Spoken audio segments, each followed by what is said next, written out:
اینجا جایی هست که نان میگیرن. سلام. سلام. خوب هستی؟ بله. نامک چیست؟ یاسمن. چی؟ یاسمن. یاسمن. نان گرفتی؟ بله. خب آلی رو با چند نفر گرفتی؟ 3 نفر. با 3 نفر؟ بله. خب چی از آل دبای نزی؟ گوشت با برنج. گوشت با برنج. آفرین چقدر شیرین زبان هستی. خب آلی با 3 نفر باز بس میکنه؟ بله دیگه چون 3 نفریم خب آلی یک چیز دیگه، از صبح تا حال چیز خورده بودی؟ بله. چی خورده بودی؟ آب خوردم دیگه، صبحانه خوردم. آفرین. همین. نام خدا نام خدا.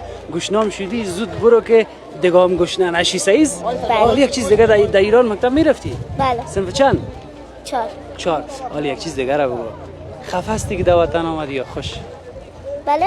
گفتم خفه هستی که در وطن هستی یا خوش هستی؟ خیلی خوشم خوش هستی؟ چون وطن خودم دیگه. بله. آفرین آفرین. برای خوانده‌کایت کدام گپ نداری بگی؟ میخوام بگم که هیچ وقت از شهر خودتون فرار نکنید. درسته بده ولی شهر خودته، مثل خونه خودته. برو بخیر.